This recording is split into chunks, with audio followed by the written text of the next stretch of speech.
사랑과 은혜가 풍성하신 하늘에 계신 여호와 하나님, 네. 저희들을 극진히 사랑하심으로 일찍이 저희들을 주님의 자녀 삼아주신 은혜 진심으로 감사를 드리옵나이다.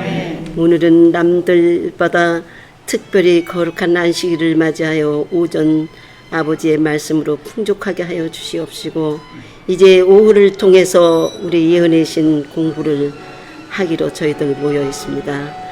아버지 성령님이 함께 하셔서 가르치시는 목사님께 더욱 건강함과 지혜와 아버지의 성령이 함께 하셔서 듣는 저희들로 하여금 큰 감화 감동 받을 수 있도록 인도하여 주시옵소서. 아멘. 시작하는 시간이 오니 마치는 시간까지 성령님이 함께하여 주시옵기를 주 예수님 성호 받들고 간절히 기도드리옵나이다.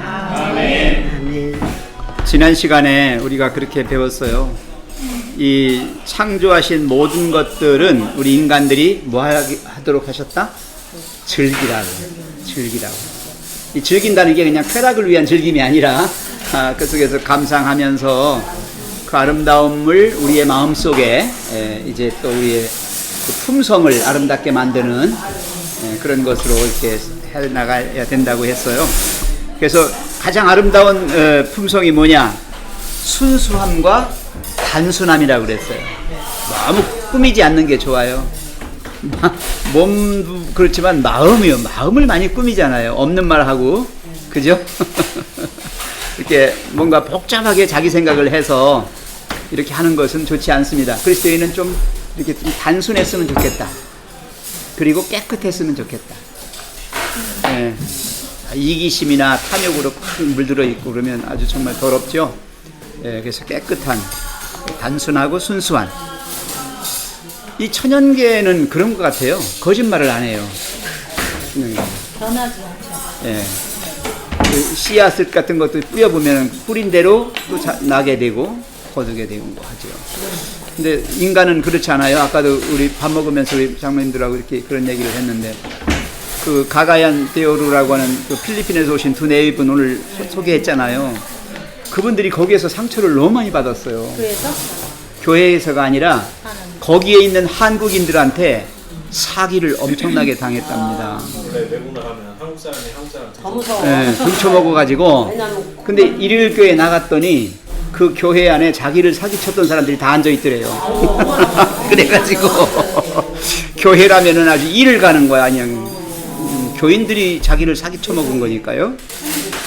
그래가지고 마음을 닫고 안 나갔었는데, 그 거기에 안식일교회 목사님, 지난번 오셨던 우리 손관승 목사가 이제 자꾸 이제 배드민턴 같이 치면서 신교를 맺어가지고 대화하면서 이제 가까워졌대요. 그래서 우리 교회에 나온 지가 3개월인가 밖에 안 됐고, 그래서 여기까지 인도에 왔는데 오늘도 와서 참 밥도 먹고 가고 잘했어요. 그래서 사람이 그래요. 제일 이 땅에서 추악한 존재가 인간이에요. 인간은 아주 사기만 치는 게 아니에요. 온갖 부정, 단순함이 아니라 아주 그 마음이 그냥 더러운 죄로 날실과 시줄로 그냥 막 이렇게 직조된 천처럼 그렇게 돼 있는 것 같아요. 인간의 양심이 마비되고요. 화인 맞아가지고 정말 하나님 생각을 못해요. 어떻게 바라보면 꽃이 아름답고 좋으면 야 아름답고 좋다라고 그 감상을 못하고 저거 끊어다 팔면 몇천 원 받는데 이렇게 이런 생각밖에 안 한다 이 말입니다. 이게 인간이에요. 그죠? 맞아요. 예. 그래서 하나님이 천연계를 통해서 메시지를 분명히 주시는데 그 메시지를 우리가 깨닫지를 못해. 듣지도 못하고 보지도 못하고. 그래서 순수하고 단순한 마음은 그것을 받아들일 수가 있습니다. 열려진 마음이죠. 우리가 귀를 기울이기만 하면 그거 지난번 했는데요. 잘 들어보세요. 이 귀를 기울인다는 말은 관심을 가지고 거기에 이렇게 집중을 하게 되면은 하나님께 창조하신 작품들이 신뢰와 순종의 귀한 교훈들을 우리에게 가르쳐 줄 것이다. 그러면서 제가 말씀드렸죠. 천체 이 하늘에 있는 모든 별과 이런 해와 달 이런 것들이 다 하나님의 말씀의 법칙에 따라서 움직이고 가장 작은 미세한 원자까지도 그 법칙성을 가지고 움직이고 있는 거예요. 그래서 우리 인체도 제가 설명드렸을 거예요. 세포 하나하나가 다 살아가지고 하나님 뭐라고 말씀하시나 그거 듣고 그만큼 그렇게 일을 해요. 네. 이상구 박사는 그 전에 그런 얘기를 하더라고요. 여기 코가 있지요. 코가 있는데 코 세포가 요 세포가 나는 조금 더 얘들보다 더 커야지 하면서 쏙 나오면 무슨 코가 되겠어요. 이렇게 얘기를 하더라고요. 맞아요. 의사니까 그런 표현을 쓴 거예요. 우리 인체의 모든 생리 법칙, 모든 그 생명의 법칙들이 다 하나님 말씀에 의해서 조절되고 있는 거예요. 그게 컨트롤되고 있다고 그러죠. 그래서 가장 작은 피조물이라도 동일한 하나님의 법을 따르고 있다. 그 다음에 이제 고단부터 좀 읽었는데 좀 더 설명합시다. 하나님께서는 손수 창조하신 모든 것을 돌보시고 각각의 필요를 채워주신다. 이거 꼭 기억하십시오. 모든 피조물들이 다 하나님을 바라보고 있는 거예요. 모든 피조물들이. 이 계절 따라서 주는 모든 것들 있잖아요. 네, 그런 것들도 하나님께서 우리를 돌보시기 때문에 이렇게 해주시는 겁니다. 우리가 헤아릴 수 있는 것보다 더 많은 우주의 세계들을 붙들고 계신다. 동시에 그분께서는 아무 두려움 없이 겸손한 노래를 부르는 가장 작은 새라 할지라도 돌봐주신다. 우리 하늘 아버지는 우리 모두를 부드러운 시선으로 바라보신다. 여기 한번 얘기 좀 할까요? 예, 무슨 시선이요? 그게 근데 사람들은 매서운 눈초리로 살피시는 줄 알아요. 그죠? 너희놈. 죄인을 정죄하는 눈으로, 매의 눈으로 보시는 걸로 생각하는데 그렇지 않아요. 부드러운 시선이라고 그랬어요. 자애스러운 엄마의 눈동자라고 그럴까요? 아이를 바라보는 엄마의 눈동자다. 이렇게 보시면 돼요. 늘 눈동자처럼 보호하신다고 하잖아요. 그래서 옛날에 그 잘못 믿는 율법주의자들은요, 하나님을 감시자라고 그랬어요. watcher, 영어로 watcher예요. 감시자.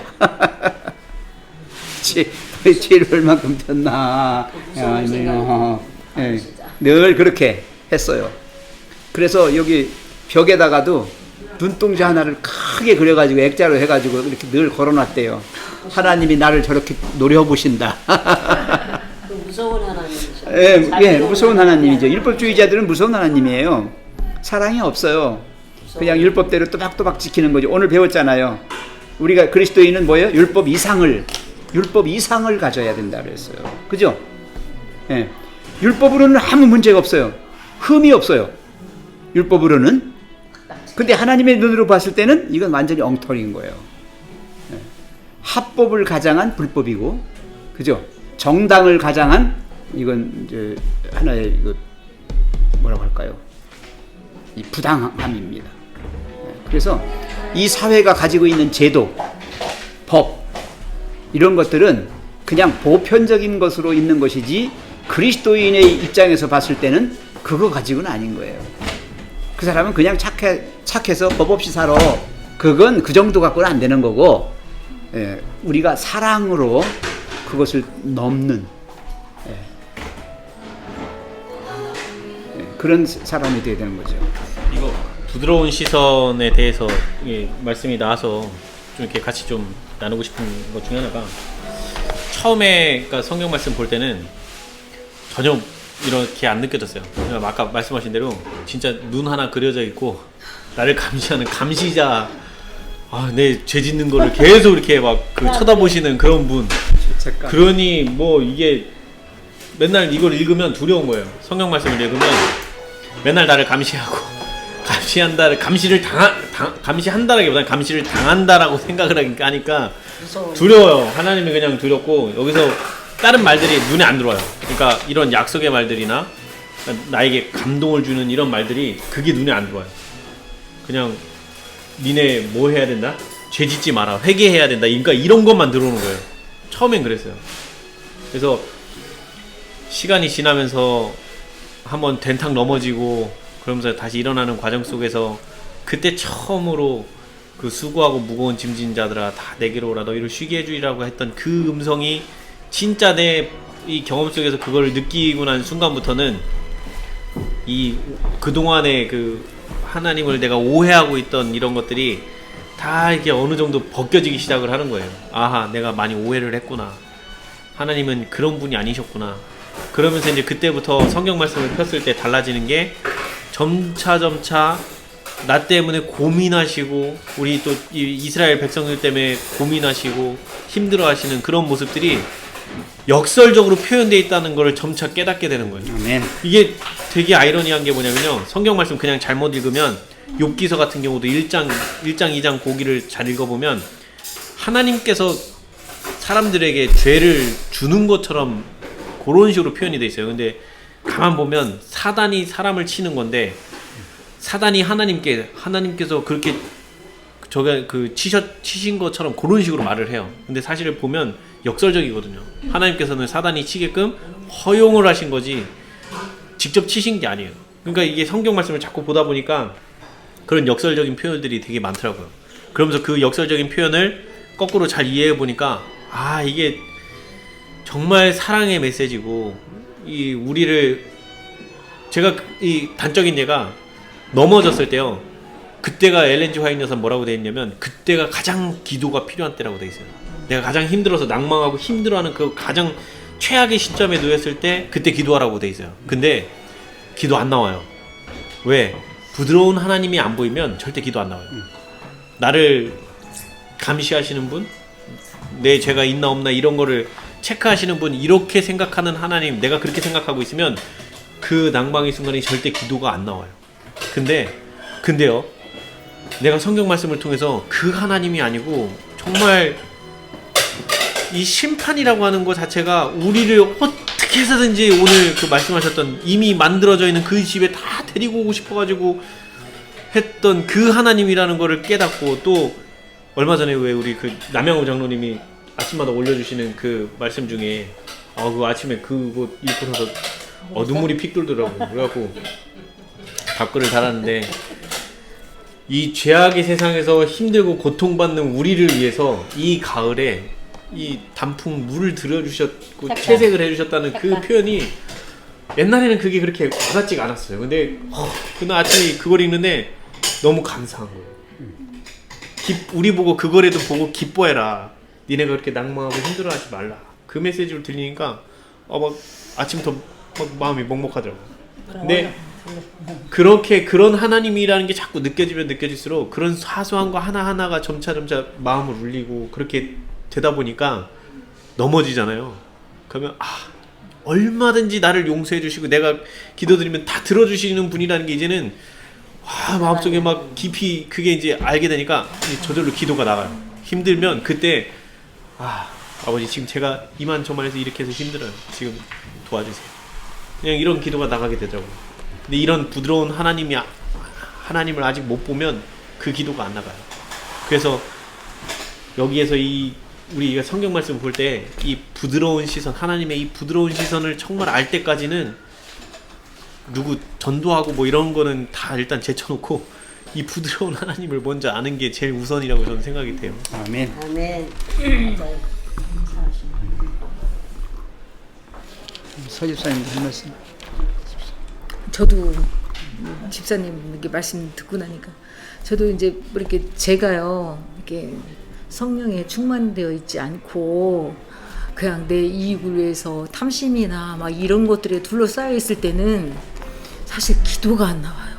맞아요. 기도가 안 나오는데 그게 지금 집사님 말씀을 듣고 나서 하나님에 대해서 잘못 생각해가지고 기도가 안 나오는구나. 하나님께서 내가 이렇게 잘못한 것이 많은데 요놈 막 이렇게 보는 눈이 아니라 부드러운 정말 안타까운 눈빛으로 보는 하나님으로 생각을 하면은 얼른 기도하고 싶을 것 같아요. 얼른 무릎 꿇고 싶을 것 같아요. 특히 이제 종말론에 대해서 얘기할 때, 종말론은 그렇잖아요. 신앙 없는 분들에게는 굉장히 무서운 회초리예요. 맞아요. 겁나요, 겁나잖아요. 예수님은 오신다고 그러고 나는 아직 안경 들었고 그래서 무섭지요. 하나님이. 근데 어서 오십시오가 아니라 아멘 주 예수여 어서 오십시오가 아니라 뭐예요? 아직은 아닙니다. 저 아직 회개 못했어요. 걱정하지 마세요. 걱정하지 마세요. 어서 오십시오예요. 우리는 무조건 어서 오십시오. 그러니까 아멘이잖아요. 아멘 주 예수요. 어서 오십시오. 왜? 내가 아직 준비가 덜 됐어도 응? 하나님의 사랑이 그걸 덮고도 나와. 예. 그래서 어서 오십시오의 기도가 우리의 신앙을 더 자라게 합니다. 예. 이거 아이들 길러보셨잖아요. 막 혼낸다고 다 되는 건 아니에요. 사랑으로 감싸고 그들이 아무리 잘못되고 해도 끝까지 참아주면서 견디면서 이렇게 해나갈 때 그 아이가 정말 자라 있는 거예요. 저는 그렇게 생각을 합니다.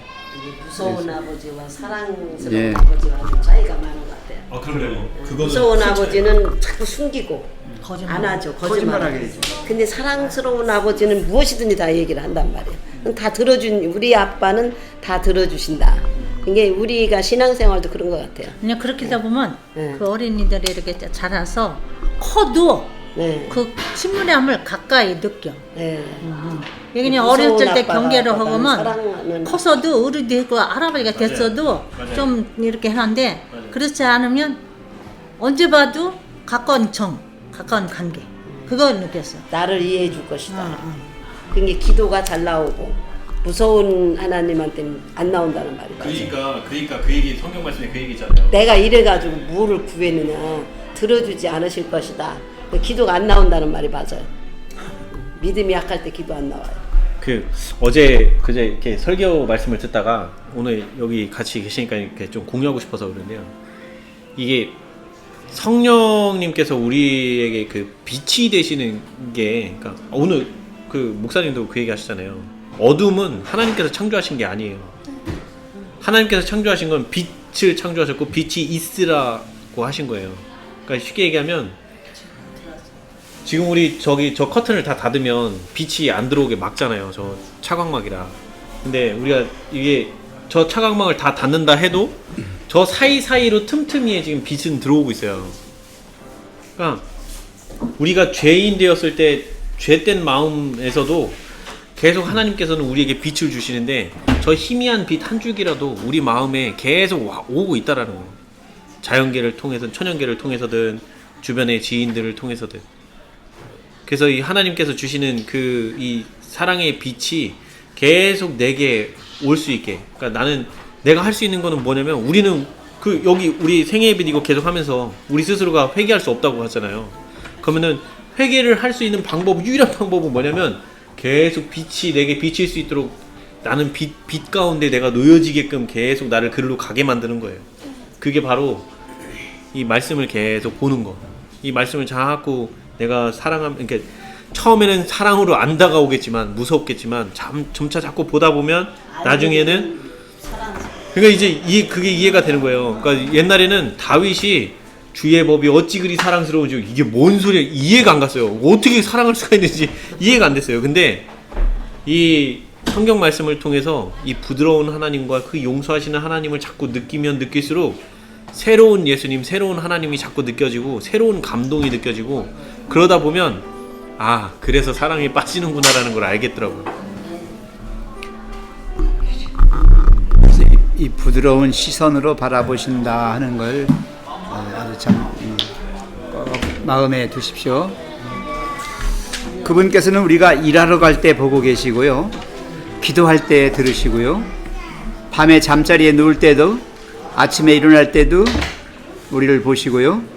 또 부자들이 자기 집에서 큰 잔치를 베푸는 것도 다 보고 계시고요. 가난한 사람들이 또 참 어렵게 끼니를 이어가면서 이렇게 먹고 있는 그런 것도 보고 계시고요. 또 슬퍼서 눈물 흘리는 그런 것도 보시고 또 모든 기뻐하는 그런 미소도 보시고 어느 것 하나 이렇게 참 그냥 지나치시지 아니하시고 다 보신다는 거예요. 자, 그 우리가 잘못하는 것도 보시게 되고 잘하는 것도 보시게 되는 거예요. 예.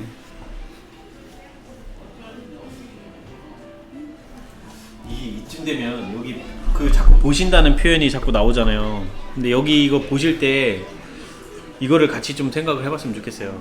그러니까 가늠한 여인이 예수님 앞에 이렇게 불려 나왔을 때 붙잡혀서 왔을 때 바리새인들이나 다른 사람들은 돌 던져서 죽이려고 했어요. 모세의 율법에 따라서.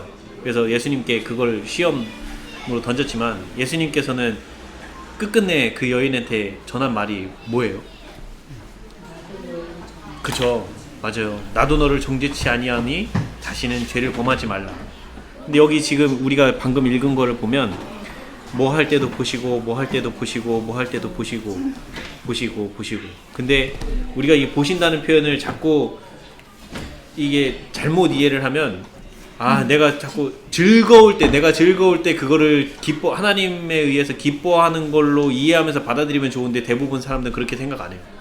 내가 죄 지을 때 보시고 반대로지. 그쵸, 반대로 자꾸 받아들이고 생각을 한단 말이에요. 그러면 점차 하나님이 부드러운 하나님이 아니고 무서운 하나님으로 자꾸 비춰져요.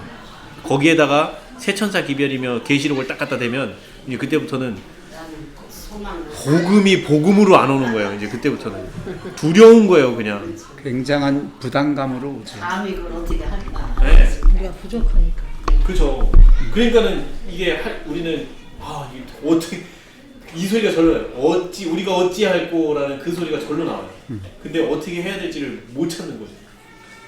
계속 두려운 하나님만 생각한다는.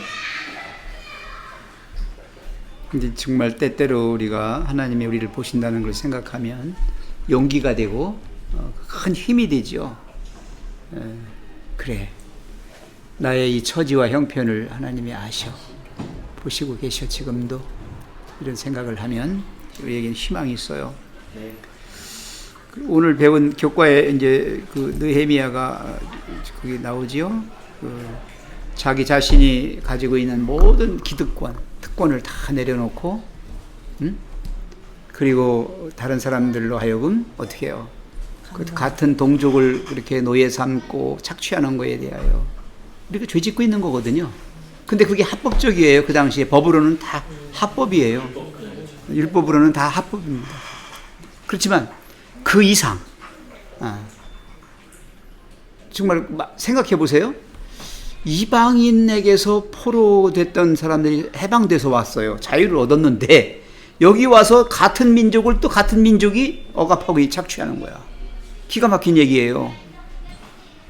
교회가 그럴 수 있다는 거예요. 교회가 하나님을 믿고 다 구원받은 백성들이 되어서 여기서 자유와 평화를 누려야 되는데 여기 와서 또 다시 인간 사회에서처럼 서로 간에 뭐 어떤 이해관계 그런 것들이 여기 들어와 있으면요 정말 힘들어요.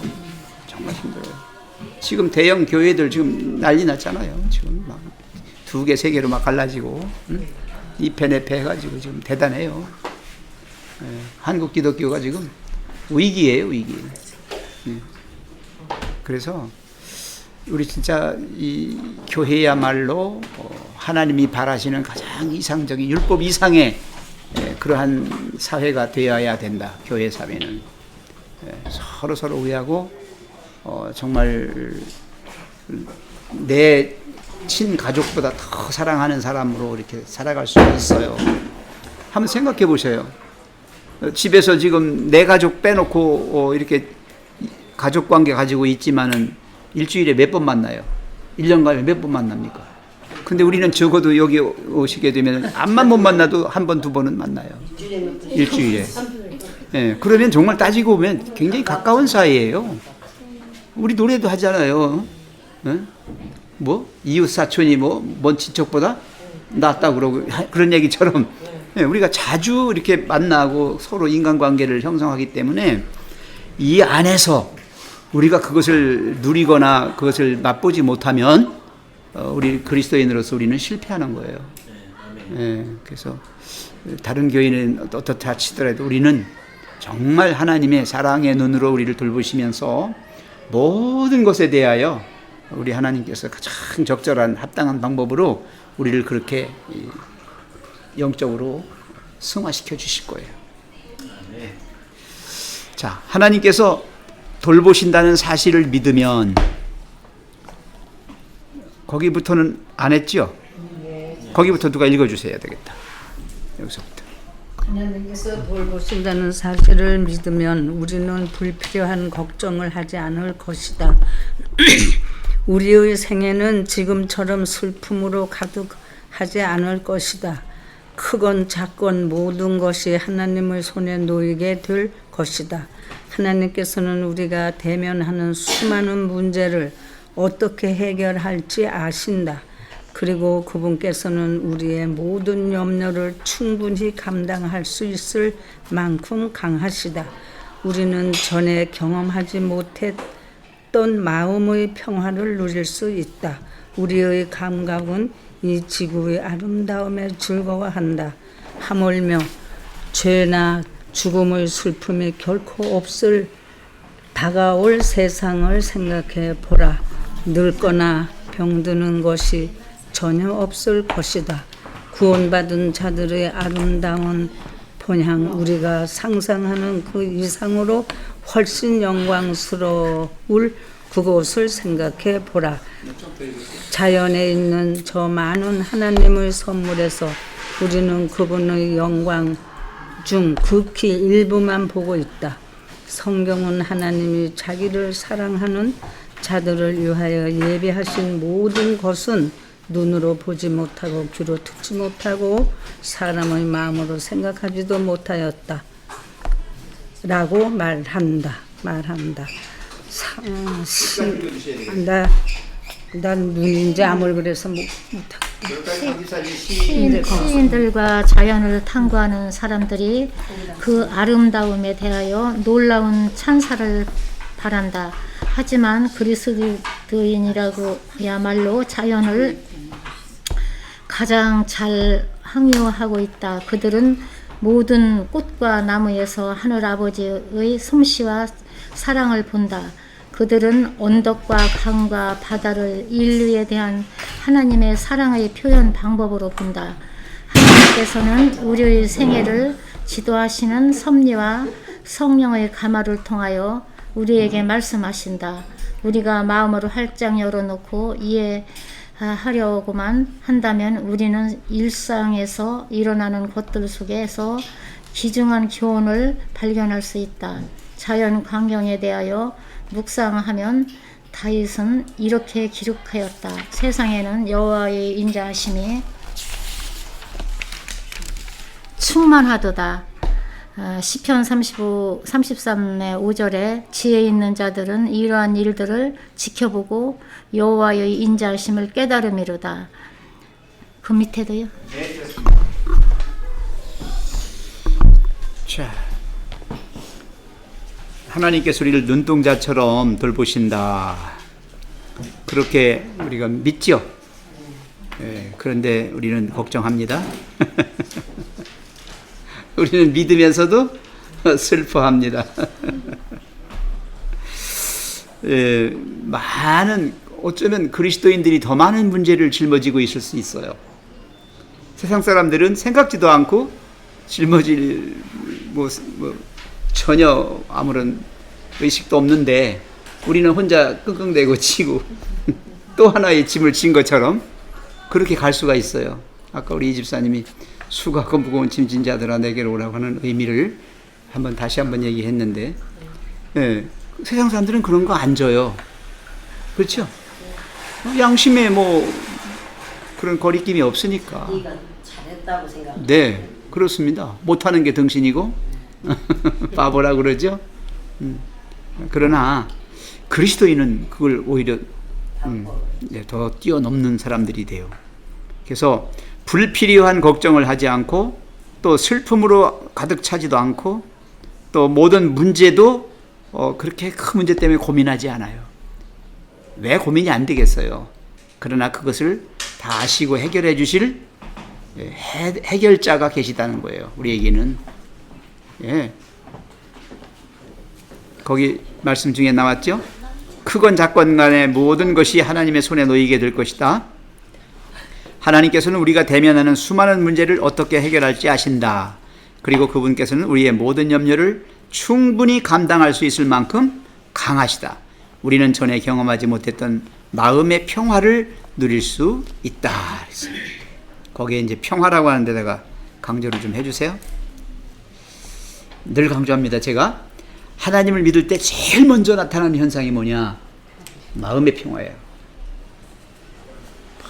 걱정되고 정말 죽어가고 그냥 그러다가도 하나님 믿고 나면 마음이 편안해져요. 교회 오면 또 편안해져요. 또 이렇게 말씀 보고 있으면 편안해져요. 그렇지 않아요? 네, 기도하고 있으면 편안해져요.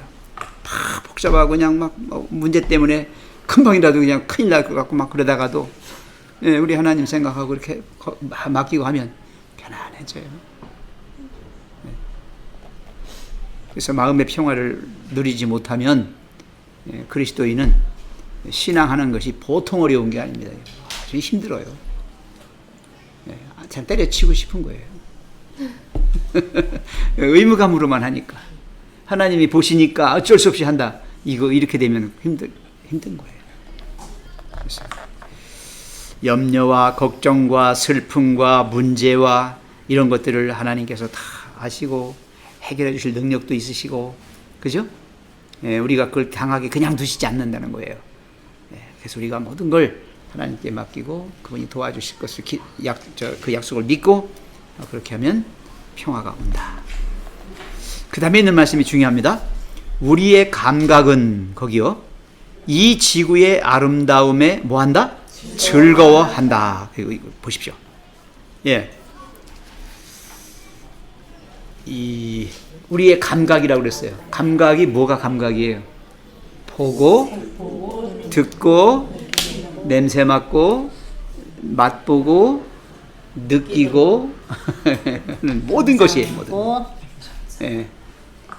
그런 것을 통해서 이 아름다운 세계. 그러니까 지금 이 가을 날씨에 꼭 가족들하고 한번 나가세요. 밖에 좀.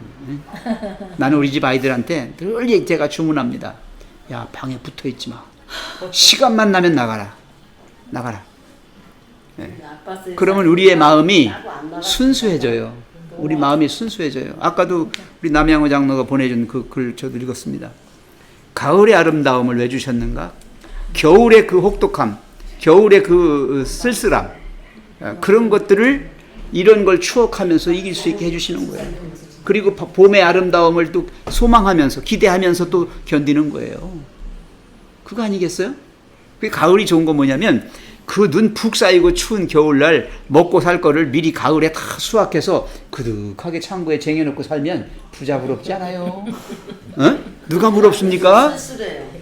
난 우리가 어렸을 때는요, 고구마라도 많아가지고 집안에 이렇게 쌓여 있으면 안 배고파요. 그렇지 않아요? 예. 왜?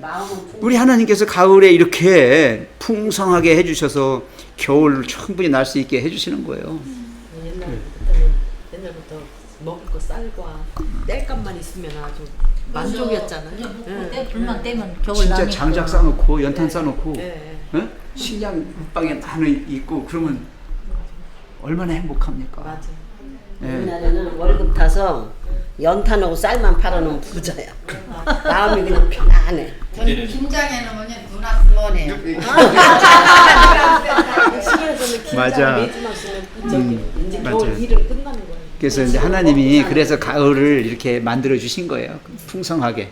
그리고 봄은 그렇게 아름답게 꽃피고 새싹이 나오고 그래서 그걸 또 기다림으로 겨울날에 하고. 근데 왜 그때와 지금이 다를 것 같으세요? 왜 지금과 그때가 좀 다를 것 같으세요? 어렸을 때와 아니 그때는 장작만 패놓고 뭐 김장 다 담가놓고 그것만 쌀만 해도 있으면. 그냥 것들이 풍부한 시대. 이러잖아요. 공부하니 몸만 옛날에는 있으면 못 사는 시대. 사니까. 그러니까 그런 거 더 느껴지는 거야.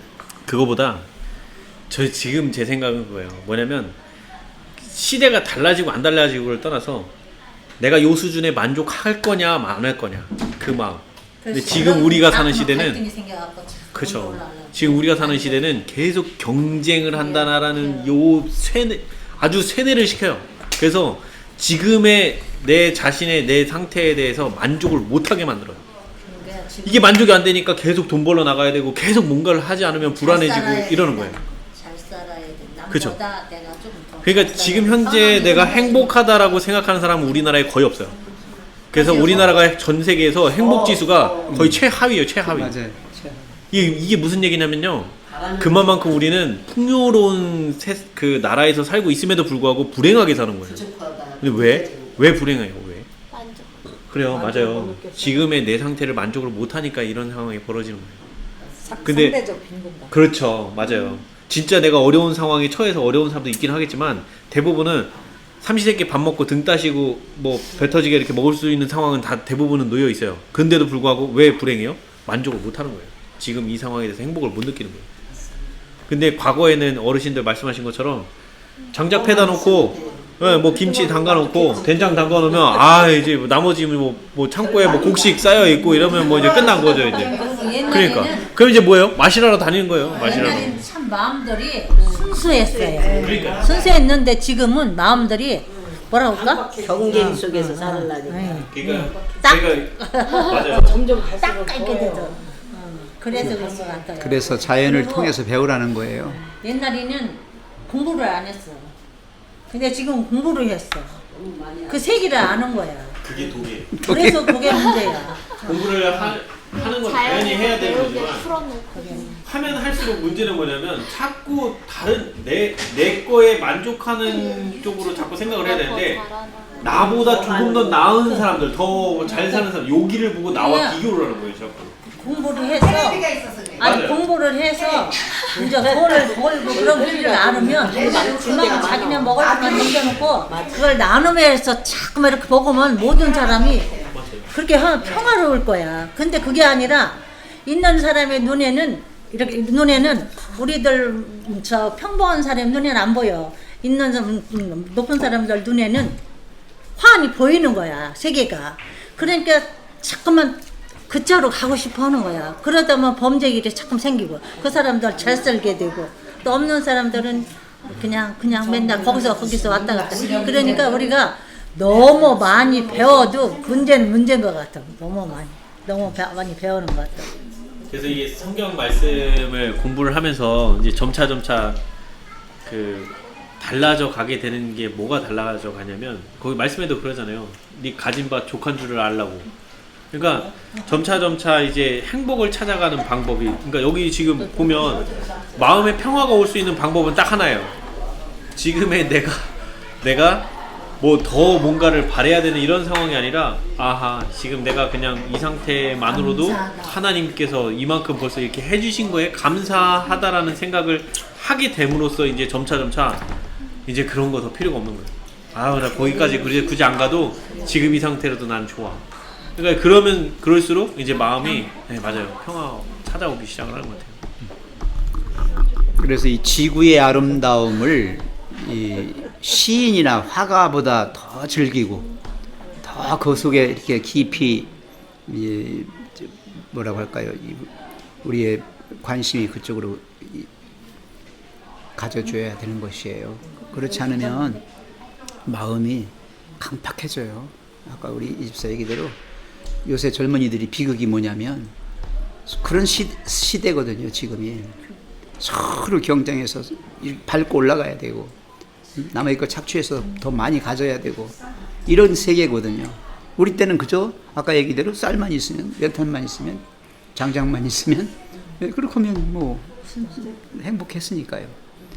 그래서 이 자연이 주는 아름다움 그것이 우리에게 금은 보화보다 더 값진 것으로 그렇게 받아들여져야 된다니까요.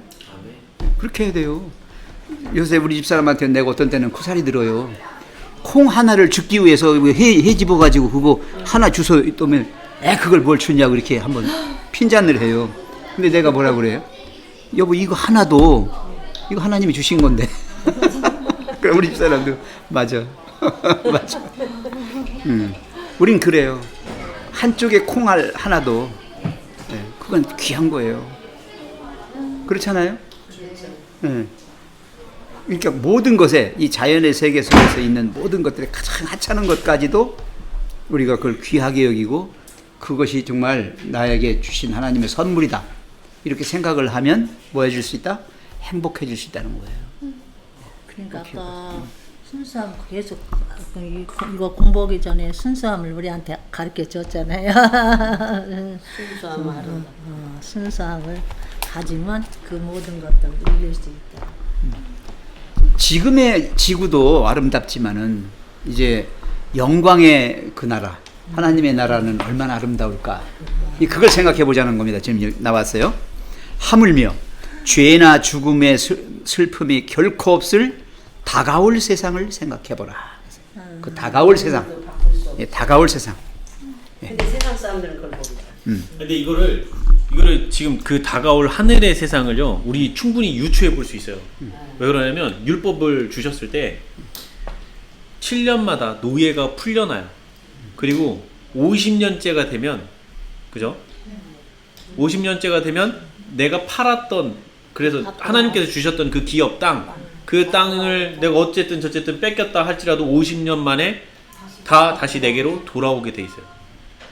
그러니까 이 이기적인 세상에다 주신 법이 그런 법이었어요. 그러면 하늘에서는 나한테 주신 땅은 영원히 내 땅이에요. 근데 그게 내 땅만이 아니라 거기서 이 엘렌 G 화이트 여사가 올라갔을 때 가장 그 엘렌 G 화이트 여사가 거기서 예수님께 바라면서 간청드렸는데 거절당한 게 하나 있어요. 뭘 거절당했는지 아세요? 도로 내려가라고. 살고 싶다.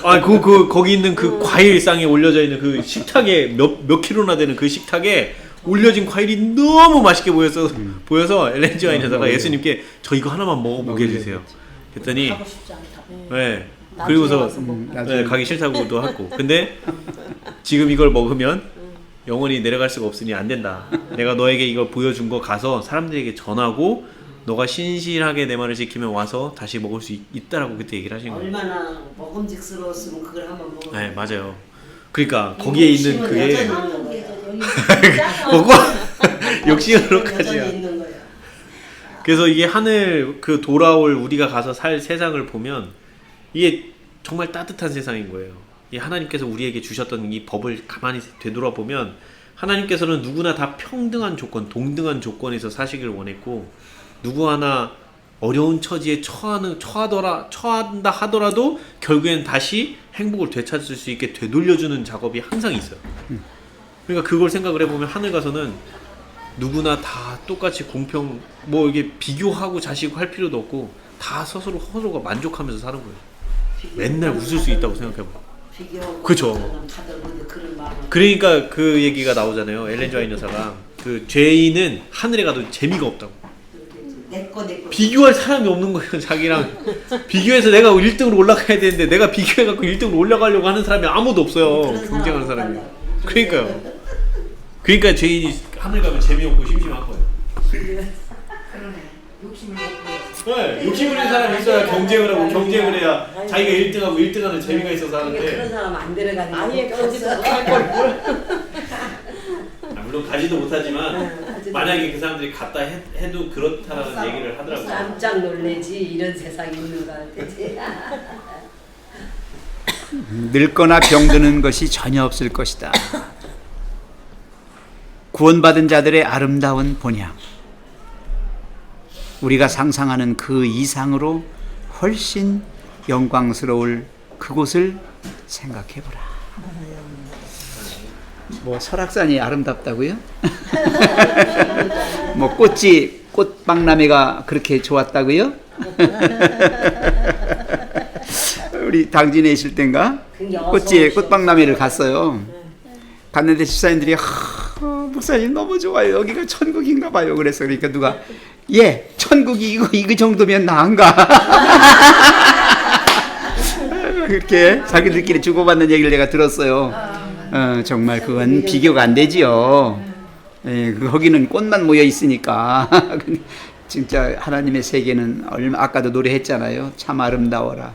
주님의 세계는 지상에서 최고 아름다운 것보다 지금 비교할 수 없는 그런 아름다움이 있는 곳이에요. 진짜 영원한 곳이고 아까 얘기대로 서로 인간적인 죄의 흔적이 죄의 어떤 모습이 전혀 없는 거예요. 그러니 참 상상만 해도 우리에겐 가슴 뛰는 일이죠. 자연에 있는 저 많은 하나님의 선물에서 우리는 그분의 영광 중 뭐라고요? 극히 일부만 보고 있다 그랬어요. 이거 제한적인 계시예요. 자연을 통해서 주시는 계시 가운데 이거를 하나님의 세계 전부라고 생각하면 안 된다는 거예요. 극히 제한적인 예수입니다. 예.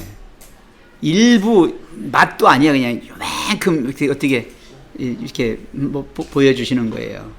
예. 제가 그런 얘기하니까 어렸을 때 생각납니다. 엿장수가 이제 딱 이렇게 가위질 하면서 오면 동네 꼬맹이들이 다 그 주위에 몰려요. 근데 돈은 없고 그걸 먹기는 싶은데 엿장수가 또 그걸 이렇게 조금씩 잘라가지고 입에다 넣어주네. 그럼 그 엿을 먹어본 아이들은 어떻게 해요? 더 먹고 싶어서. 어떻게 해요? 속된 말로? 뭐 집에서 갖고 와야 환장을 해요. 환장을 해요. 그래서 엄마 고무신인지 아버지 고무신인지 안 떨어졌어도 주워다가 그냥 막 주고 바꿔 먹잖아요. 예? 내일 장날 가서 석유지름 사와야 될 석유지름 병도 갖다 넣었잖아, 그지? 그게 왜 그래요? 요만큼 그 맛을 봐서 그렇다 이 말이에요.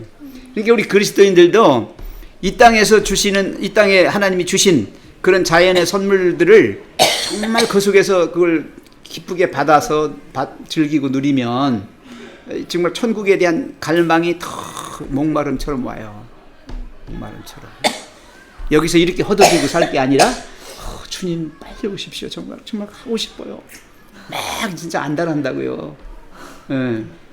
우리가 그처럼 여기 지금 그런 말씀이 나와. 훨씬 영광스러울 그곳을 생각해보라.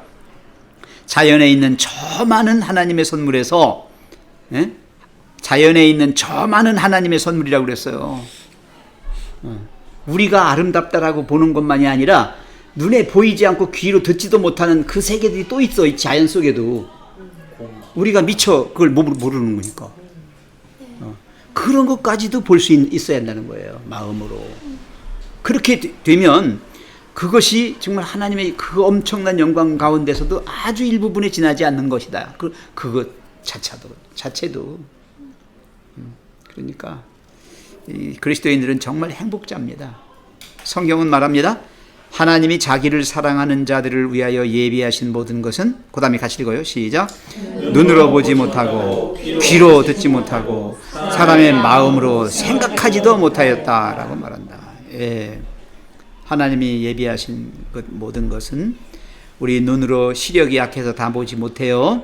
우리의 귀로 다 듣지 못해요. 청력이 약해요. 우리의 마음으로도 다 생각도 못해요. 너무 엄청난 거예요.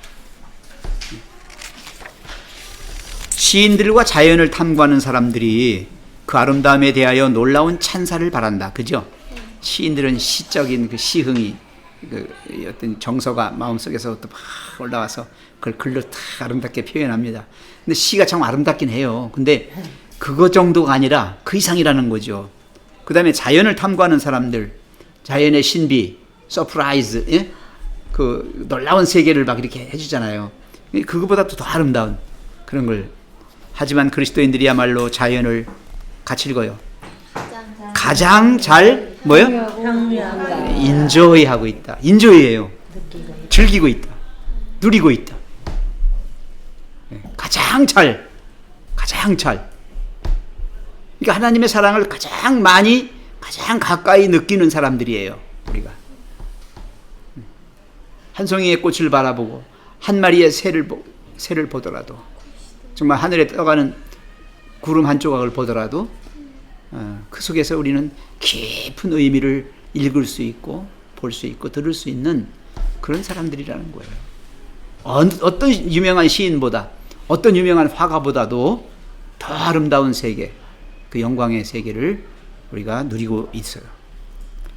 자, 그 그리스도인들은 모든 꽃과 나무에서, 예? 모든 꽃과 나무에서 하늘 아버지의 솜씨와 사랑을 본다 그랬어요. 보십니까? 바빠서 못 보십니까? 이게 전에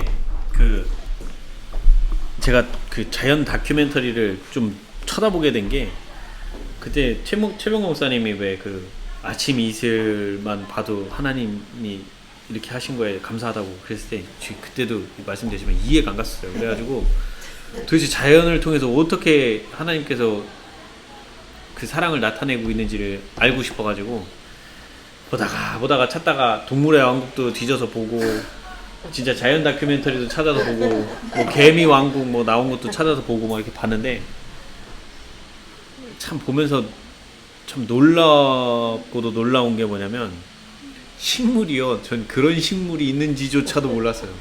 별의 별 식물이 다 있어요. 정말 신기한 거는 이게 넝쿨처럼 타고 올라가는 그 식물인데 얘가 타고 올라가면서 이파리가 하나씩 나요. 이렇게 사람이 멀리서 쳐다보면 이파리 계단이 이렇게 보여요. 나무를 타고 올라가는 이파리 계단. 근데 얘네들의 먹이가 뭐냐면 발도 있어요. 걔네들. 맞아요. 자세히 네, 발도 있는데 이 이파리들이 영양소를 영양분을 취해야지 될 거 아니에요. 이파리가 여기 계단으로 올라가면 이게 몇십 장이 아니라 몇백 장이 될 수도 있는데 나무가 높으니까. 그러니까 얘네들이 뭘 먹고 사느냐? 나무 그 타고 올라가는 그 나무가 떨구는 낙엽을 그 이파리로 모아요. 그래서 이파리 모양이 그냥 이렇게 하고 이렇게 생겨 있는 이렇게 생겨 있는 게 아니고 오목해. 이렇게 하고 이렇게 생겨 있어요. 받으려고. 그렇죠. 받으려고 떨어지는 일. 그리고 신기한 건 뭐냐면 이파리들끼리 경쟁을 안 하려고 얘가 일부러 이렇게 타고 올라가요. 그럼 여기서 이렇게 펼쳐져 있는 얘랑 이 서로 위에랑 침범을 하지 않는 네. 거예요. 서로 침범이 안 되고. 골고루 먹고 살겠다 이거죠.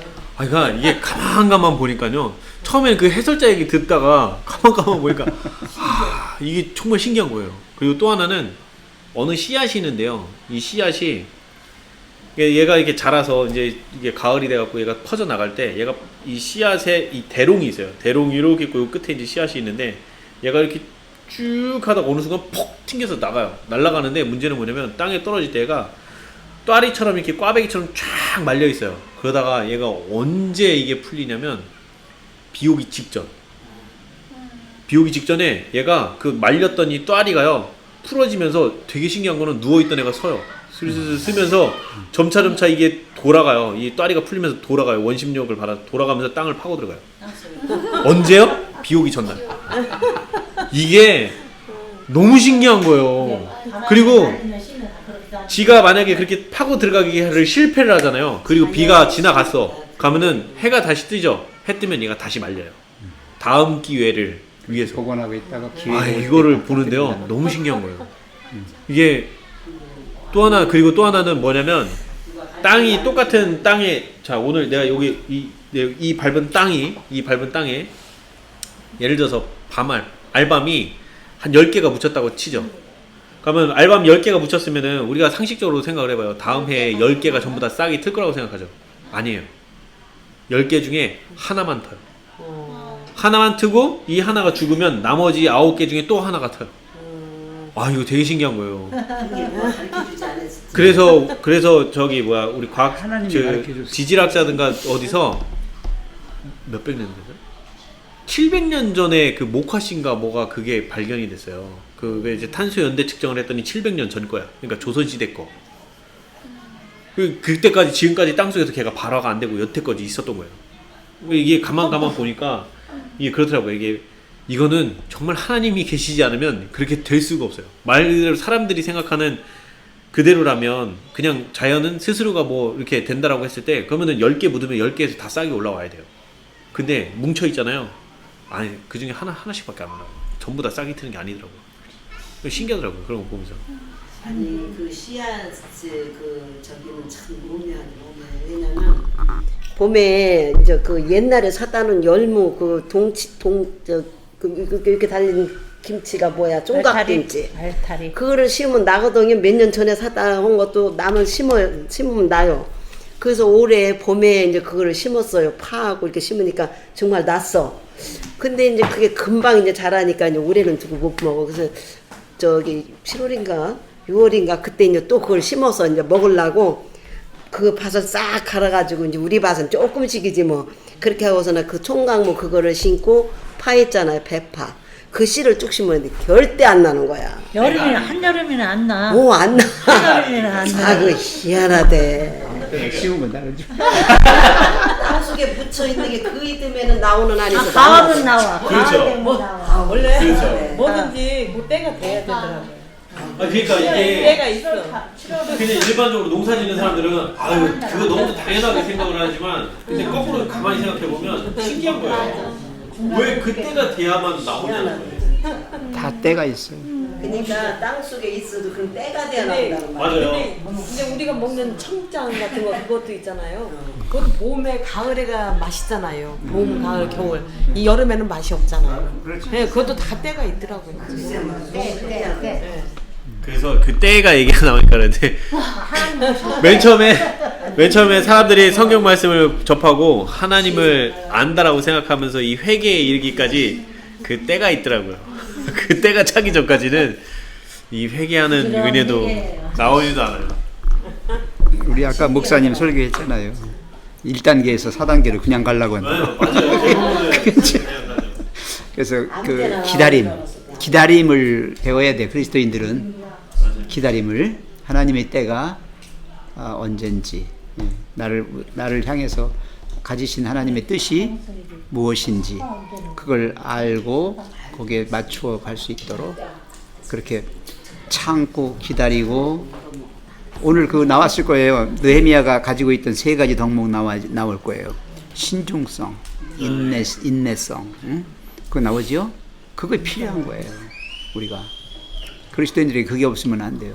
그래서 이게 내가 하고 싶다고 되는 것도 아니고 하나님의 뜻에 의해서 다 이게 되어 가니까 조용히 거기에 순종하면서 오직 하나님께만 이렇게 충성하는 그렇게 믿음을 가지고 와야죠. 그래서 꽃과 나무에서 하늘 아버지의 솜씨와 사랑을 보고, 또 언덕과 강과 바다 이런 데서 인류에 대한 하나님의 사랑의 표현 방법으로 본다. 이게 뭐예요?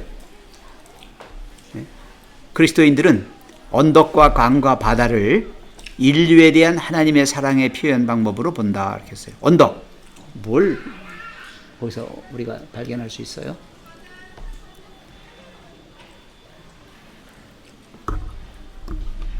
이 뭐 언덕 같은 경우도 보면 이 그 어떤 높이가 돼야만 채집할 수 있는 채소들도 있을 거고, 그리고 뭐 양이라고 해도 산양 같은 경우는 이 평지에서 사는 게 아니라 또 산이라든지 이런 비탈에서 살기도 하고, 여러 가지를 양 보면 같은 건 아주 척박한 그런. 그렇죠. 척박한, 그러니까 여기서 말하는 언덕이 뭐 조그만 언덕일 수도 있긴 하겠지만 큰 산 같은 뭐 이런 것도 포함하는 거니까. 예. 그러니까 여러 가지 그런. 예, 나는 특별히 어디서 볼 수 있냐면 기암절벽 높은 꼭대기에 바위가 있는, 완전 바위예요. 흙 하나 없어요. 근데 거기에 소나무가 자라. 아니 뿌리에서 물을 빨아들입니까? 바위에서 물이 나와요? 응? 어떻게 된 거예요? 그때 언젠가. 근데 그 연약한 뿌리가 어떻게 바위를 또 틈을 뚫고 들어가? 글쎄 말이야. 씨앗이. 그게 하나님의 사랑이라는 거예요. 그래서 생명이 있는 곳에 하나님의 사랑이 있어요. 그러니까 하나님의 사랑은 생명을 싹 틔우는 거예요. 아멘. 예. 애기들이 이빨이 나요. 빤난 애기에서 조금 더 가면 유치가 나잖아요. 어? 애들 전이가 나는데, 생각해봐요. 바늘로 서집사님 손에다가 이렇게만 찔러도 아야 그러는데, 이만한 이빨이 그냥 이걸 살을 뚫고 나오는데 왜 안 아파? 왜 안 아파? 애들이 근질근질하니까 이렇게 하기만 하지. 아야 아파, 맨날 아파. 이 하나 날 때마다 아파해요? 그 엄청난 게 뚫고 생사를 뚫고 나오는데도 안 아프단 말이야. 듣고 보니까 참 신기하네. 뭘 못 느꼈는데. 그게 그리스도인들은 이래저래 많이 정말로 그걸 느껴요. 또 하나 이걸 보세요. 옛날에 타작마당에 벼를 탈곡하든가 보리를 다 탈곡하거나 콩 탈곡하고 나면 마당을 판판하게 해놓고 아주 다져놨잖아요. 반들반들하지요. 잎빗자루로 쓸어도 그냥 뭐 먼지 하나 안 날 정도로 깨끗하게 해놓잖아요. 그렇게 단단한 마당을 뚫고 봄에 뭐가 나와요? 그 속에 숨어있던 거기서 싹이 터가지고 나오는데, 흙덩어리가 얼마나 커요. 흙덩어리를 쳐들고 나오는데 지 몸집에 한 몇십 배 되는 흙덩어리를 뚫고 나오잖아요. 이걸 떠들고 나오는 거야.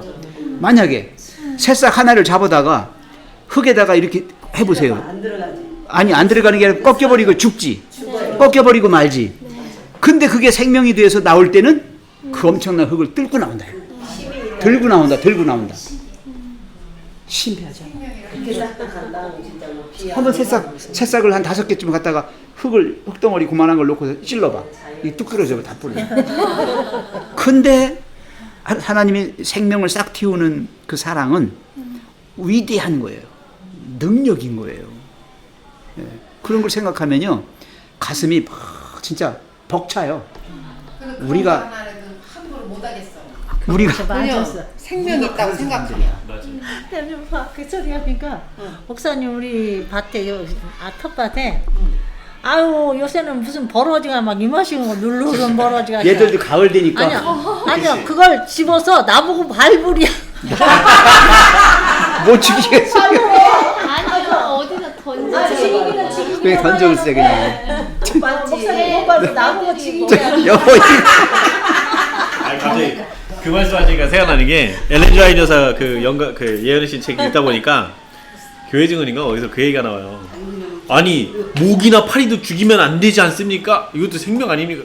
근데 이제 나중에 최종적으로 뭐라고 얘기를 하죠? 아니 사람에게 해가 되는 해충들을 잡는 거에 대해서 그거 갖고 뭐라고 할 사람이 누가 있냐? 그러니까 해충과 이런 거에 대해서 그러니까 함부로 죽이는 거에 대한 이제 생명을 함부로 죽이는 거에 대해서 그거에 대해서 이제 반론이 나왔던 거예요. 그래서 목이나 파리도 죽이면 안 되는 거 아니냐 이렇게 했는데 아니 해로운 거는 잡아야지 그거 그대로 둘 거냐고. 응? 전염병 날르고 이렇게 우리에게 유익이 아니라 그렇게 해가 되는 것들이 하나님께서 창조하신 것 모든 것들이 전부 다 이로운 것만 창조하신 거지 이 해로운 것들을 창조하신 건 아니란 말이에요. 그렇게 되면은 만약에 그런 논법을 쓰면 이 집사님이 아까 그런 사람들이 그렇게 한다고 하는 논법을 쓰기로 말하면 이 죄에 대해서도 우리가 무감각해져요. 예. 근데요 그 생명 자체를 우리가 없애야 되나 그냥 놔둬야 되나 그런 생각도 해봤어요. 근데 그 나방이 되는 그 생명을 갖고 있는 버러지는 내가 보니까 1년에도 몇 번이에요. 몇 번 항상 몇 번 새끼를 낳고 그것이 크고 또 나비가 되고 그래. 근데 올해는 금년에 특히 온 나무들이 다 세종시는 약으로기 때문에 나무 그냥 다 있는데 시골 가로수는 다 죽어. 껍데기 잎새기를 다 먹었어. 원래가 죽여야 돼. 그래서 송충이가 똥을 싸면 빨갛게 싸. 그래서 땅이 빨개져.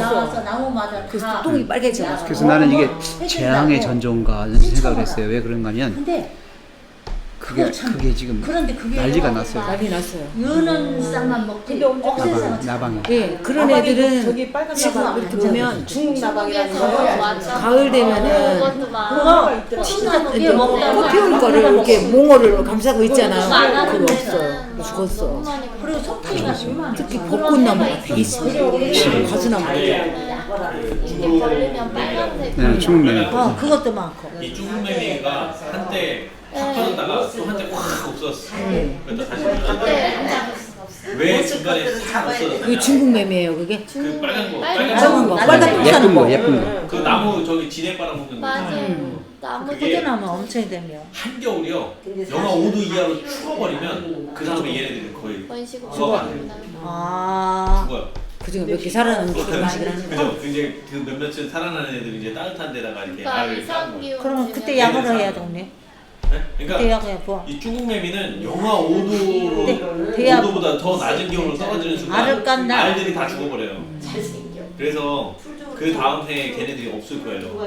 우리는 좀 샀으면 좋겠다. 걔. 뭘 사? 뭘? 뭘 사? 이게 그러니까요. 이게 우리나라도 그 신기한 게 뭐냐면 사계절도요. 이 사계절을 추울 때는 또 춥게 해주시고 이렇게 하면서 이게 조절을 하시는 맞아, 거예요. 조절. 근데 요새는 추위가 추워야 말이죠. 별로. 옛날 같지 않아서. 그렇죠. 근데도 이게 요즘엔 이상 기온을 해갖고 겨울에 또 엄청 춥게 엄청 춥잖아요. 그 북극에서 있는 그 한기가 여기까지 내려와가지고 엄청 추울 때도 있고. 이거 하나만 더 해볼까요? 강과 바다, 물 가지고 한번 해보세요. 이 물은 인류 역사의 그 문명의 발상지이기도 하고 물이 없어. 뗄래야 뗄 수 없는. 물이 없어. 네. 그리고 또 바다가 없으면 또 강에 있는. 우리 왜 예수님 제자들이 다 어부잖아요. 네, 어부잖아요. 다는 아니지만. 우리가 엄마 뱃속에 양수 속에 있을 때 거기 물이잖아요. 그 저는 이렇게 산도 좋고 뭐 다 꽃도 다 좋은데 가장 평안하고 아무 그런 막 세상 근심이나 뭐 이런 것도 막 다 내려놓을 수 있는 시간이 뭐냐면은 물을 바라볼 때. 집사님 바다 가자. 물을 이렇게 막 바다 저는 바다에 막 이렇게 막 파도 치는 그런 물보다는 잔잔한 강, 저는 가끔 금강 거기 앞 가면 그 둔치공원이라고 거기 가면 이렇게 또 벤치 이렇게 흔들어 있는데 가끔 거기 가서 앉아서 그냥 혼자 그냥 강 바라보고 있어요. 그러면 제가 이 삶의 어떤 그런 무게나 이런 것들 진짜 하나도 없이 그냥 그렇게 바라보면서 그래서 왜 이렇게 물을 바라보면 내가 왜 이렇게 마음이 편안할까 생각해 보니까 고향에 와서 그래. 예, 그게 왜냐면요. 사람이 물로 손을 씻고 얼굴을 씻고 물로 양치질해서 입안에 있는 거 더러운 거 씻어내잖아요. 정화작용을 하는 거예요. 물은 정화시키는 거예요. 그래서 이 성경에도 물은 뭐라고 했어요? 침례의 표지요. 침례의 표. 더러운 죄를 뭐예요? 씻어내는 거예요. 씻는 거예요. 그래서 이 강이나 바다를 바라볼 때 그 서집사님처럼 마음이 편안해지고 참 좋잖아요. 좋은 그런 게 쫙 오잖아요. 생명력이 오잖아요. 예, 그거는 바로 그러한 물을 통해서 하나님께서 주시는 교훈을 내가 받아들인 거예요. 예. 꼭 뭐 성경만을 읽어서 깨닫고 느끼는 것뿐만 아니라 그런 자연계를 통해서 뭔가 숲속에 들어갔을 때 마음이 편안해지고, 그죠? 물을 바라볼 때 그렇게 마음이 참 시원하고 깨끗해지는 느낌을 받는 거예요. 이 모든 게 다 하나님이 그것들을 통해서 사랑의 메시지를 주시는 거고, 내가 그 순간은 그걸 받아들이고 있는 거예요. 그걸 못 받아들이는 사람은 아무리 흔해도 깨닫지 못해요. 여기서 그래서 언덕이나 강과 바다, 이 모든 게 다 인류에 대한 하나님의 사랑 표현 방법이다. 몸도 우리 물을 많이 먹어야 건강하다고 하잖아요. 예. 그래서 제가 보기에는 물을 좀 저도 많이 먹느라고 먹거든요. 근데 그게 우리 먹으면은 이 속을 다 이게 청소해서 내려가는 거 아닌가 싶은 생각이 들어요. 네, 맞아요. 그래서 우리 교인들이 다른 사람들보다 물을 좀 많이 먹습니다. 네. 많이 먹는 편이에요. 다른 물이 사람들보다. 없으면 첫째 살 수가 없는 거야. 그렇죠. 살 수가 없는 거야. 식물이나 동물이나 물이 없으면 다 죽어요. 그래서 물을 우리가 잘 보존해. 이거 지금 끝나기 전에요. 제가 오늘 꼭 할 일이 하나 있어요. 여러분, 이 주신 천연계는 우리가 즐기고 누리는 것뿐만 아니라 그 자체가 우리 생명을 유지시키고 있어요. 그 자체가 모든 먹거리, 우리가 먹는 모든 먹거리가 다 하나님이 주시는 것들이거든요. 하나님 주시는 것들이잖아요. 그게 이제 흙에서 아니면 뭐 공기 중에서 수분하고 이렇게 합성돼서 오는 거잖아요. 전부 다 햇빛하고. 그렇기 때문에 그런 것들이 오염되거나 변질돼 버리면 우리 몸이 어떻게 돼요? 그냥 망가져 버리는 거예요. 자, 그것을 제가 성경 말씀 사도행전 로마서 8장을 좀 열어주세요. 저는 이 말씀을 아주 마음에 깊이 두고 있거든요. 로마서 8장 18절부터 좀 읽겠습니다. 한번 보셔요. 로마서 8장 18절. 자, 신영순 집사님 한번 읽어주세요. 생각컨대 현재의 고난은 장차 우리에게 나타날 영광과 좋게 비교할 수 없도다. 피조물이 고대하는 바는 하나님의 아들들이 나타나는 것이니 피조물이 허무한데 굴복하는 것은 자기 뜻이 아니요 오직 굴복해 하시는 이로 말미암이라. 그 바라는 것은 피조물도 썩어짐의 종 노릇한 데서 해방되어 하나님의 자녀들의 영광의 자유에 이르는 것이니라. 피조물이 다 이제까지 함께 탄식하며 함께 고통하는 것을 우리가 아나니 이뿐 아니라 또한 우리 곧 성령의 처음 익은 열매를 받은 우리까지도 속으로 탄식하여 양자될 것 곧 우리 몸의 구속을 기다리느니라. 조금만 더. 우리가 소망으로 구원을 얻었음에 보이는 소망이 아니니 보는 것을 누가 바라리요. 만일 우리가 보지 못하는 것을 바라면 참음으로 기다릴지니라. 만물이 탄식한다는 말을 기억하십시오. 누구 때문에 그런 거예요? 죄인들 때문에 그런 거예요. 죄인들 때문에. 인간이 죄를 범한 순간부터 자연이 타락했어요. 그죠? 자연이, 천연계가 저주를 받아가지고 타락하기 시작했어요. 그때부터. 이파리가 떨어지고, 그죠? 나무가 수완이 생기고, 그렇게 됐어요. 그 자연계 자체도 지금 탄식하고 기다리고 있는 건데, 하나님의 백성들이 그것을 잘 보존시켜야 할 의무가 있는 거라고 하는 거예요. 그래서 어떻게 보면 이 자연과 인간은 운명 공동체다 이렇게 표현합니다. 제가 그걸 중학교 때 깨달았어요. 만약에 자연계가 법칙을 어겨가지고 무질서하게 계절이 바뀐다든지 밤낮이 바뀐다든지 막 그렇게 해버리면 인간은 살지 못합니다. 다 죽습니다. 인간뿐만 아니라 모든 자연물이 다 죽어요. 그죠? 예, 그래서 하나님이 그런 말씀으로 붙들고 계신 세계 속에서 그 말씀이 그대로 실현될 수 있도록 그렇게 보존하는 것이 우리의 의무다. 그래서 그리스도인은 청지기 직분 가운데 중요한 청지기 직분이 있는데 그건 자연보호. 그게 청지기 직분입니다. 네. 그래서 땅이 오염되지 않아야 좋은 농산물을 생산해서 먹고 살 수 있고요. 땅이 물이 오염되지 않아야 깨끗한 물을 우리가 먹을 수가 있고 그렇잖아요. 공기를 오염시켜서 또 우리가 지금 모든 병이 와요. 거의 모든 병이 공기나 물 이런 게 더러워서 생긴 거예요. 땅하고요. 네. 잘 하셔야 돼요. 윤 선생님 뭐라고 그랬어요? 세제 쓰는 게요. 세제. 맞아요. 네, 그게 막 쓰면서도 마음이 막 찔리는 거예요. 우리 집사람 우리 집사람은 이 하수도로 이 세제 물이 나가는 것도 그 공해라고 그 못 나가게 하려고 했지. 그래서 참 가능하면 세제를 안 쓰려고 그래. 옛날에는 우리가 세제를 많이 안 썼잖아요. 안 썼지요. 지금 어디 사람들은 썼어요?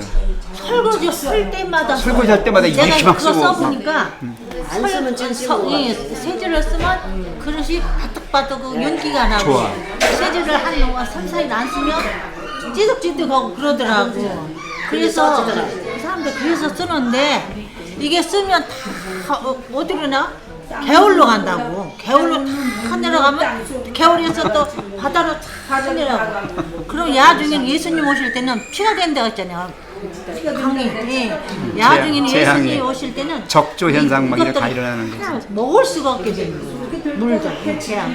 그래서 야중에 우리가 지금 흔하게 만천 쓰는데 이런 것도 가능하면 안 쓰는 게 좋은데 써야 할 때는 조금을 쓰든가 아니면 자연 성분의 것들을 써서 중화시켜 나가요.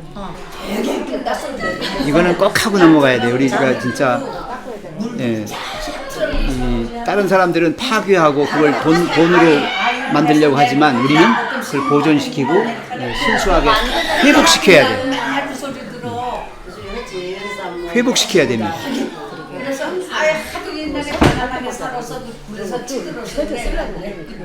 그래서 목사님들 중에 만드는 사람들 얘기잖아요.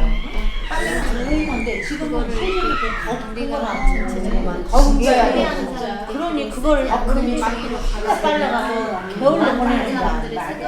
그리고 목사님은 이런 얘기해요. 뭐라고 얘기하냐면 옛날에는 저기 어레비 갖고 논 개울 옆에 이렇게 가면 물이 쫄쫄쫄쫄 이렇게 흐르잖아요.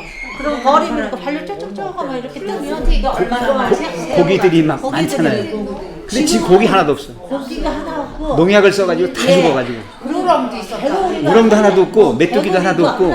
왜 그러냐면 옛날에 불편해. 가면 저희도 거기 가면 개굴 얼마나 많이 했는데 개구리도 없어요. 지금은 개구리 소리도 하나도 없어. 감개도 있었어요. 감개. 예, 그래서 이게 우리들이 그냥 지나쳐야 된다고 생각하지만 사람이 생명줄을 다 없어. 잘 생각해 보면요. 지금 우리가 오염을 시키는 거예요. 보세요. 그러니까 그거 왜 그렇게 되겠냐는 거예요. 왜 오염을 시키면서까지 그렇게 하겠냐는 거예요.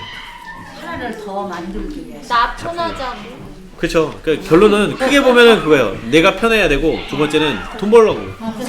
많아야 돼. 맞아요. 그래서 요즘 지금 심각해요. 그러니까 왜 그러냐면 회계야 하는 사람들은 참. GMO라고 들어보셨죠? 이거 한번 제가 전에도 말씀드렸던 것 같은데 지금 GMO로 생산되는 작물이 쌀, 콩, 또 옥수수 뭐 몇 가지 종류가 있어요. 감자도 있고. 감자도 있고.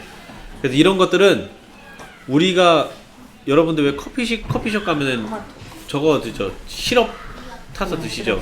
시럽. 그 시럽이 다 옥수수 시럽이에요. 그 옥수수가 그 달달한 거. 근데 그 옥수수가 뭘로 만들어져요? GMO. 자, 그러면 GMO가 어디서부터 시작된 건지를 제가 이제 찾아보다 읽었는데 뭐 어떻게 시작된 거냐면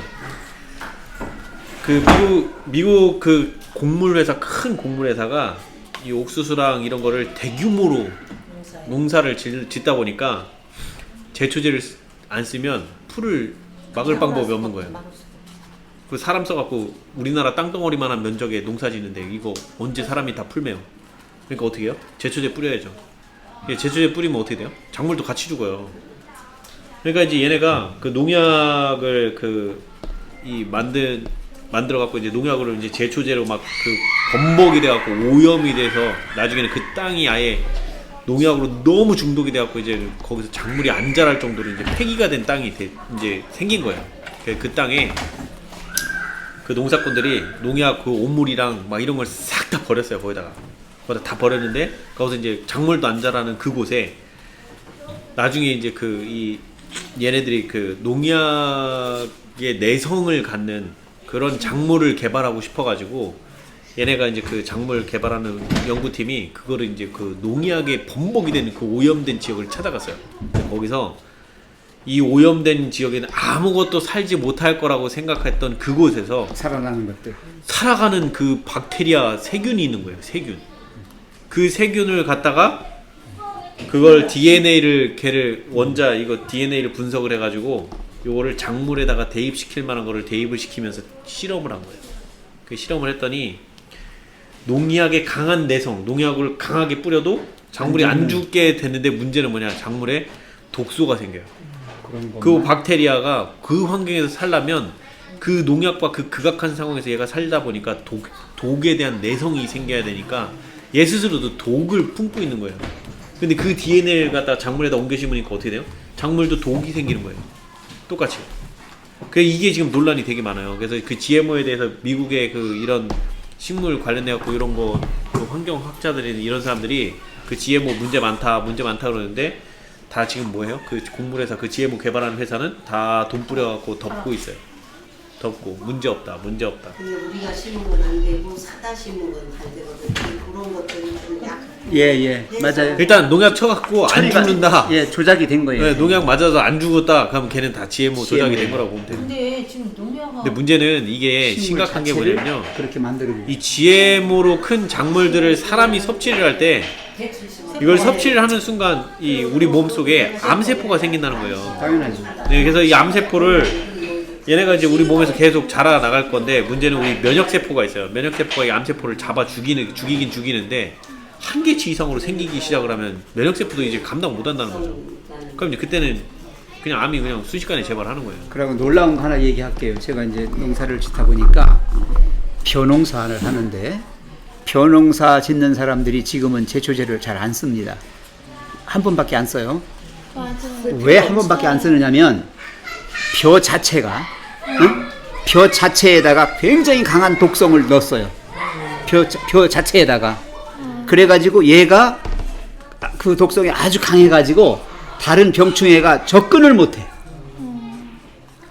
그 쌀을 우리가 먹는 거야 이제. 이게 난리가 난 거예요.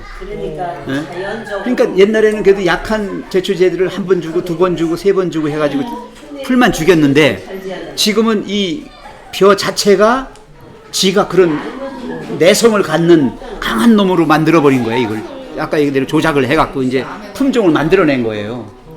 어? 그러니까 이게 사람들이 이용하는 방법이 대단해요. 그런 식이에요. 그러니까 지금 그게 무조건 그러니까 우리 인간 입장에서 봤을 때는 사람 입장에서 봤을 때 무조건 악하다고 할 수가 없어요. 왜? 시골에 노인이 많아지고 농사질 사람이 없으니까 기계화를 해야 돼요.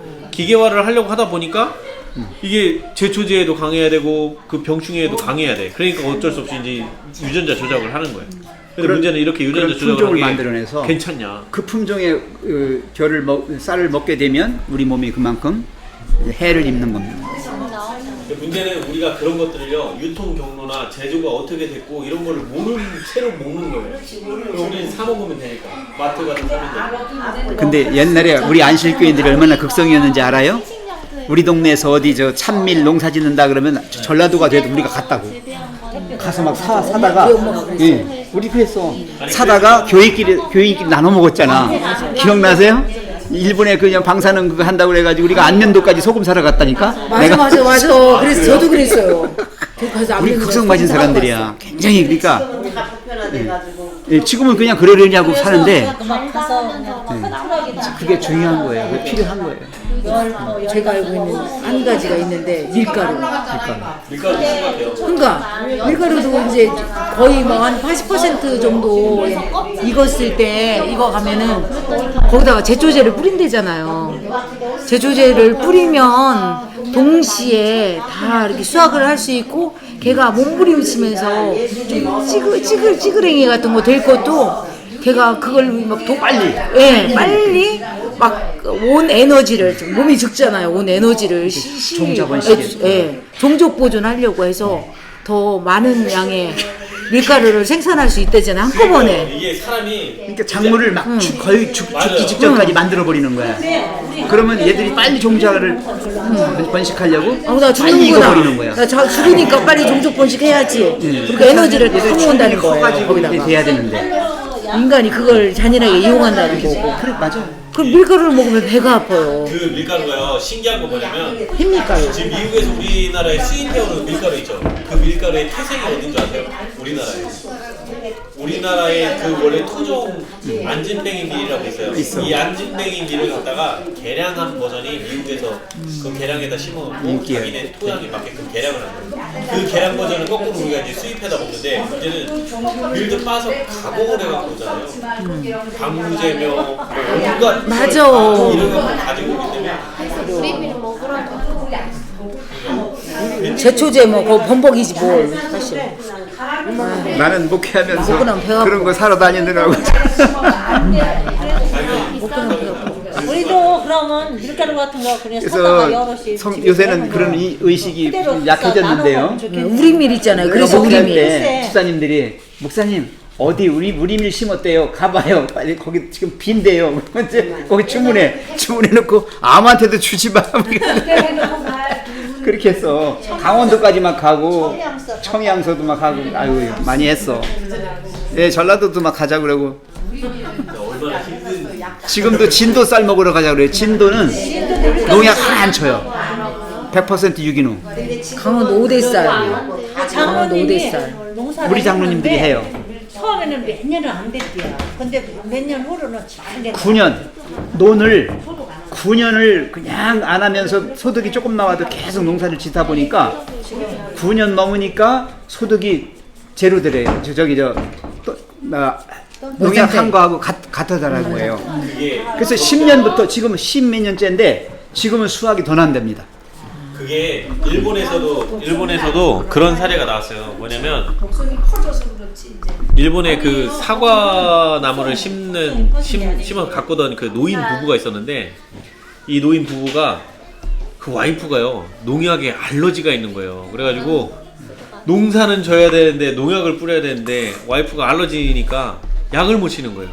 그래갖고 이 남편이 약을 못하니까 그냥 계속 약을 못하는 채로 그 사과 농사를 짓다 보니까 사과 수확량이 확 줄어들기 시작하고 막 이러니까 이제 거의 포기하려고 하다가 그래도 자기 와이프가 농약을 이 알러지 때문에 안 되니까 그래도 사과 농사는 져야 되겠고 그러니까 계속 농사를 짓다가 그분도 그 얘기를 해요. 한 10년인가 10년인가 좀 넘어가니까 이 땅을 농약을 안 치잖아요. 회복된 거예요. 네.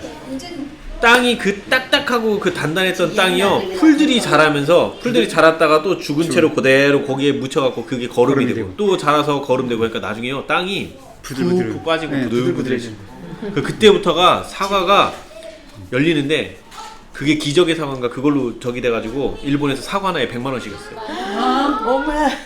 그 대박이 났어요 그 집이. 본질로 돌아간 예. 회복이 되는 예, 회복이 된 거예요. 그래서 하나님이 이게 치료하셔요. 맞아요.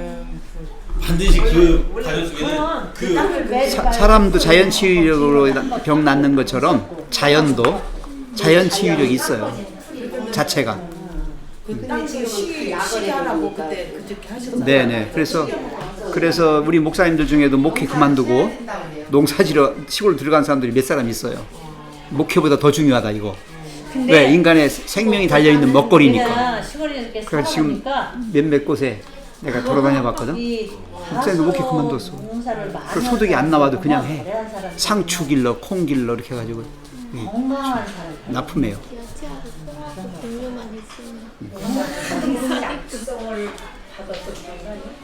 나도 그런 생각 해봤어. 그리고 옛날에는 다 사람이 이렇게 조롱대 들고 했잖아.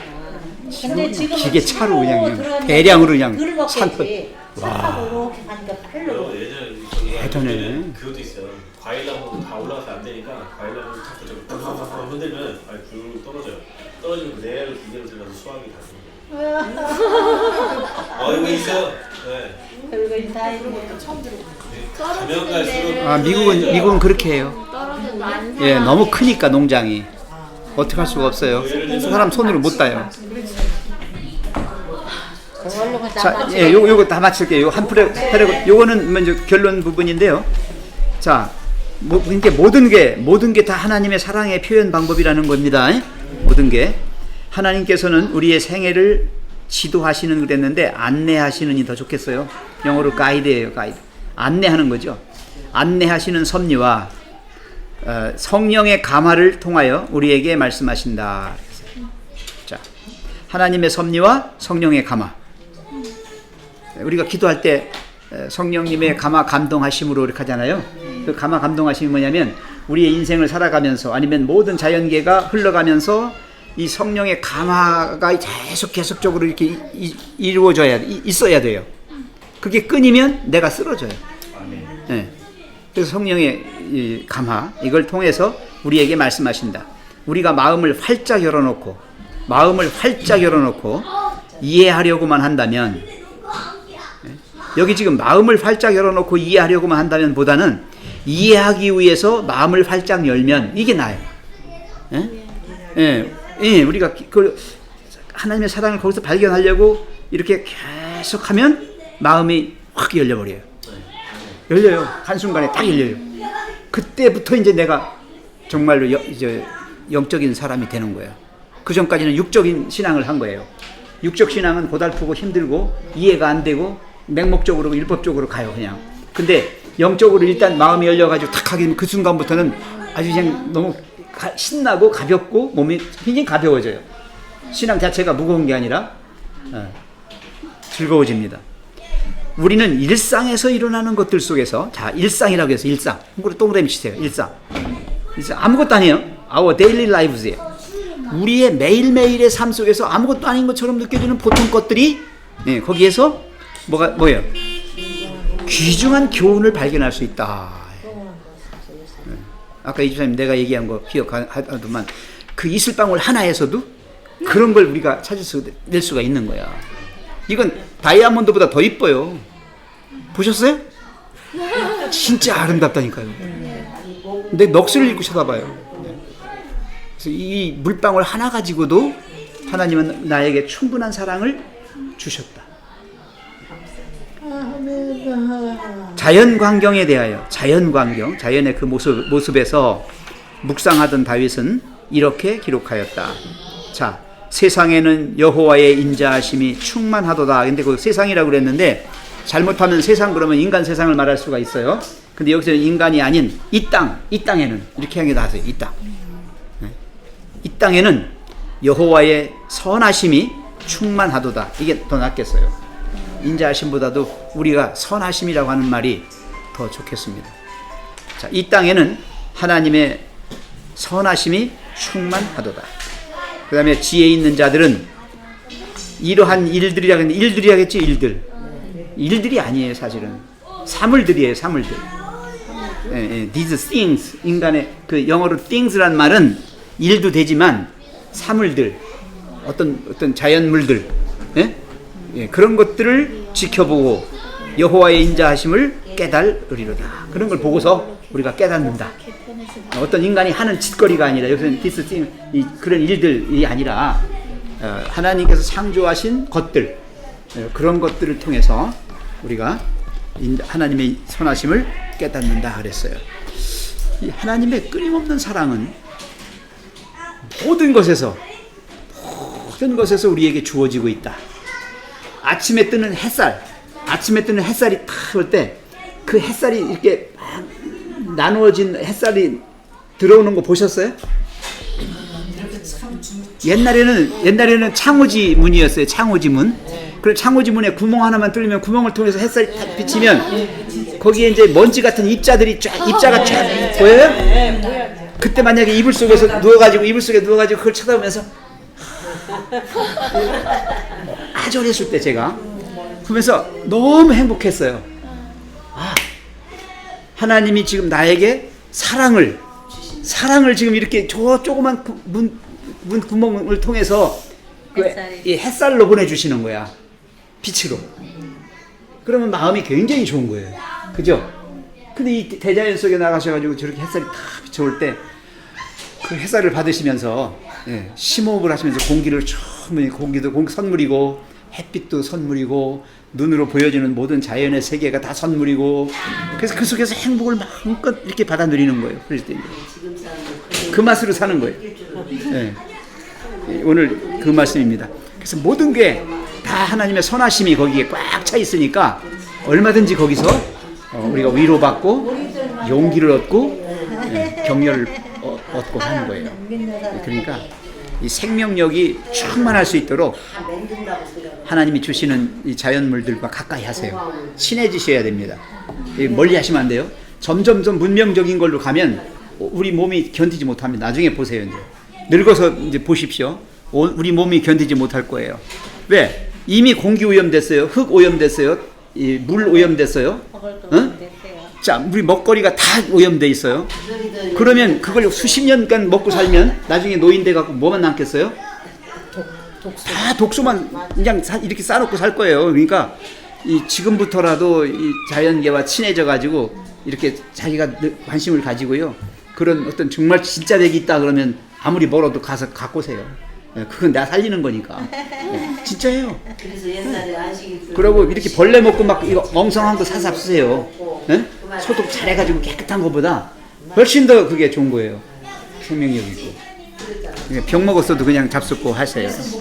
예. 우주 만물을 창조하시고 그 가운데 인간을 지으셔서 창조하신 세계를 다스리라고 하셨는데 우리 인간의 죄된 마음으로 인하여 온 만물이 탄식하며 고통 가운데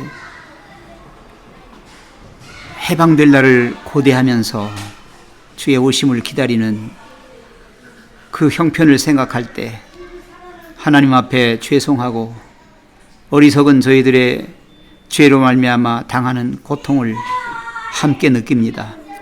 하나님, 오늘 말씀을 통해서 주신 것처럼 이 지구상에 존재하는 모든 피조물이 다 하나님의 사랑, 선하심을 충만하게 가지고 있어서 우리 인간들이 그것을 받아들이기만 하면 생명력이 있고 아름다운 인생을 살 수 있었을 텐데 우리가 망가뜨리고 부서뜨려서 모두가 다 이제는 타락했고 함께 고통하는 그러한 형편 가운데 있습니다. 하나님, 불쌍히 여겨 주옵시고 우리의 무지함을 일깨워 주셔서 이 아름다운 세계를 다시 볼 수 있는 눈과 귀와 모든 감각기관을 회복시켜 주시옵소서. 하나님, 바라옵기는 자연과 인간이 함께 가야 할 길인데 우리는 그저 그것을 정복해서 자기 것 삼아야만 되는 줄만 알았습니다. 하나님, 잘못된 우리의 생각을 고쳐주시고 우리가 자연보호에 앞장서서 일하는 사람들 되게 하셔서 주님이 새로 창조하실 새로운 세계를 미리 맛볼 수 있는 저희가 되게 해 주시옵소서. 오늘 주신 말씀으로 다시 한번 감사드리고 크신 사랑과 은혜를 느끼는 아름다운 날이 되게 해주시며 남은 시간도 주님이 창조하신 세계 속에서 마음껏 하나님의 사랑과 은혜를 표현하며 사는 아름답고 행복한 저희가 되게 해주시기를 예수님의 이름으로 기도합니다. 아멘. 감사합니다. 감사합니다.